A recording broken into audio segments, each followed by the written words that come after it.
Alright, hello everyone. I am continuing my vlog series, Samyama, and in this entry I'm going to elaborate on why I chose the term Samyama for this series. In essence, Samyama is the name of this journal here, and I will be covering mostly this journal in my first few videos.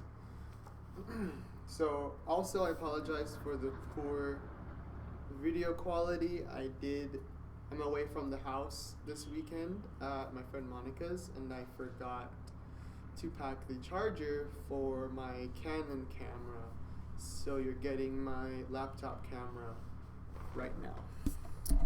I did bring my trusty condensing microphone, so the audio is going to be what you're used to, I guess.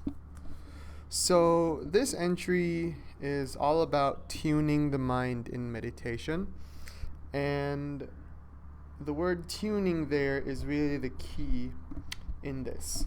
So this entry is from April of this year, and I was talking to a friend about putting our thoughts into words, and Patrick said that sometimes it feels like words are swirling around in his head like a swarm, or swirling around in a cloud.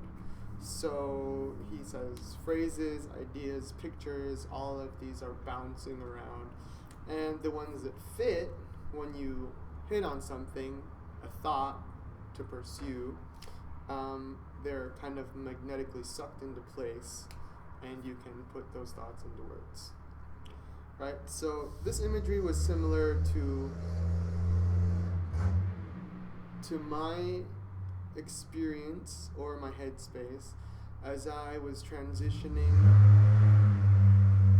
Let's give this guy a break. Right. So my headspace as I was transitioning from yoga to meditation one day. So my routine at this time of year was essentially very regimented because I was trying to graduate with my doctorate, and it did wonders for my productivity. But every day, I set aside some time to bike 12 miles on my stationary bike, and then I would use the post-exercise stretch session as my yoga session, and then after that I would transition into meditation. So it would all be kind of efficiently packed in there. So as I was transitioning from the yoga to the meditation, there was kind of a shift in my mental state that prompted me to write all this down. So when I'm actually doing the yoga, I can focus on what I'm doing in a sort of meditative sense. So I have my stream of thought, and it's mostly involved in what can I learn about my practice as I am practicing. So how can I make movements and the postures, how can I make these more efficient? How can I expend less energy in them and therefore spend more time in them if I so chose, right? So on that day I meditated specifically on prioritizing the fundamentals and how prioritizing fundamentals helped me in this endeavor of efficiency. So I'm going to circle back around to fundamentals in a later installment on my vlog, but specifically I want to talk about the transition to meditation. So I noticed that I wasn't exactly thinking about anything in particular. At the end of my yoga session, I usually implement corpse pose or shavasana. And this is where you lie in a comfortable position. It can be either on your belly or your back, And the purpose of Shavasana, as I understand it, is to withdraw the senses from the body and completely occupy the mind. Withdraw inward with your awareness, and not necessarily to think of anything in particular, but just let the mind wander, let the breath become natural, and it's a total state of, I would say, submission and letting go. Okay. So my mind was wandering, but not in a focused or creative way, as I said. So there was no goal, there was no point of focus. Everything was jumbled, scattered, chaotic, noisy. And during meditation, I came up on a neat analogy to describe this feeling. So imagine you're in a room and there's nothing but a radio. It could be like an empty white room, like in Bruce Almighty, I think there was a room like that. And there's just a radio sitting there, and you see it, you approach it, you're scanning through the whole frequency spectrum, and you're getting noise, right? You're getting noise. Every now and then you hit on some incoherent chatter. There's just a word here or there that you can recognize, but nothing super coherent. Okay, and this sort of describes my mental state at that time. So I couldn't really string a coherent thought together. So this is like the mind outside of the meditative state. So most people, myself included, exist mostly in this state. So with practice meditating, we can give ourselves power over that receiver in sort of a metaphorical way and fix it to a single channel. So you can end the incoherence and focus on a coherent stream of thought. So it takes focus and it takes discipline and definitely practice, but it eases my anxiety over time and not only offers the ability to work through very difficult problems, but it also brings some peace of mind. So in yoga we have a concept called drishti. I don't know if I'm saying that correct. It's D-R-I-S-H-T-I. And it's commonly used, although it can be used in other ways, it's commonly used as a point of focus in balancing postures. So if I'm standing on one leg in tree pose and I'm finding that my balance is particularly difficult to hold, then I will want to pick a point in front of me, somewhere in the distance. Maybe it's on the wall in front of you, or if you're outside, maybe on a tree or a building, and just fix your gaze there and hold that point. And this actually helps you gain some ground in your balance because of the feedback that your brain is getting, and you can actually just lock onto that posture more easily if you find your drishti, as it were.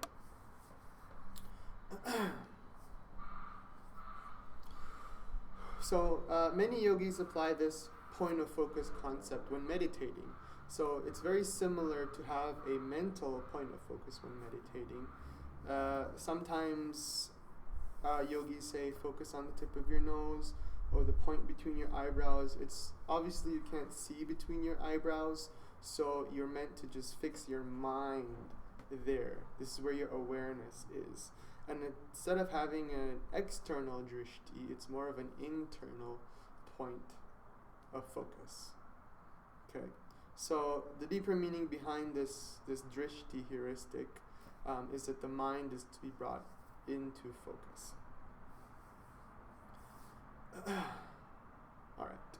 So at the time I was teaching electromagnetics in my physics lab. I used to teach experimental physics in college at the undergraduate level, and I found a neat analogy between this tuning the mind and this radio receiver, so I'm going to share that with you. So in what's called a resonant circuit, much like the radio receiver, a device oscillates at a natural frequency. So there are electronic parts in your radio that oscillate or vibrate. So the electromagnetic waves actually vibrate. And when radio waves of the same frequency as the device in your radio, they meet, energy can be most efficiently transferred from the radio waves into your device. And this is how you're able to pick up a radio signal through the radio waves. Okay. So the waves have to be the same frequency that hit the circuit so the energy can be transferred. So this is why when you dial your radio receiver, you have to have it at a certain frequency, because that's the frequency of the oscillation of the waves, right? And when you tune your receiver slightly left or slightly right, then you kind of get off that frequency, and suddenly you're no longer perfectly tuned to that signal. Okay. So in this energy from the radio waves is converted to sound that we can hear. So a quality factor, quality, describes the range of frequencies absorbed by the circuit. So if the quality factor is very high, that means that the range of frequencies around a signal is very narrow, so it's very sharp. So any fine tune to the left or to the right is going to drastically reduce the signal. Whereas if your quality factor is large, you can think of it as a bell curve, right? If your quality factor is large, then there's a wide range of frequencies that you can actually pick up with your receiver. Although the quality won't be high because you're picking up so many frequencies all at once, right? So the peak of this band or this bell curve is the frequency that affects it the most, but then there are side bands that also affect the circuit. So circuits with a very wide bell curve, again, have a very low quality factor, and with circuits with a very high quality factor are very selective. So the signal received in very selective circuits is very sharp. So you can kind of see where I'm going with this in terms of relating this to tuning the mind in meditation, right? We want to go from this, where we're picking up all the signals in our brain, we're hearing this thought, that thought, all these thoughts at the same time. In the similar way, when the radio receiver picks up all the frequencies because you have a very wide, non-selective band, you want to sharpen that up. So really squeeze that bell curve very narrow and be very selective on the thought that you would like to focus on and the train of thought or the stream of thought that you would like to pursue. Okay, so high quality factors, sharp signals, high definition and clarity. This is the analogy that I was trying to make. So to meditate is to find that mental point of focus. So this is what it means to focus your mind to a single point, right? A mental point of reference to which you can return if your thought progression has wandered too far, or if you've forgotten the aim of your intellectual pursuit, the problem to be solved, or the idea you're exploring. You can say, let me just return back to home base because my thoughts are getting too scattered. Let's go back to this one concept or this one goal or this one problem that I'm trying to solve, right? So you meditate on that thing. All right, so I think that's enough for now. And this tuning the mind in meditation sort of mini-series will, again, sort of include why this journal here is called Samyama, but that is going to come in second installment. So, and then I think there's about 3 parts to this. So thanks for listening. Namaste. The light in me bows humbly to the light that is in you.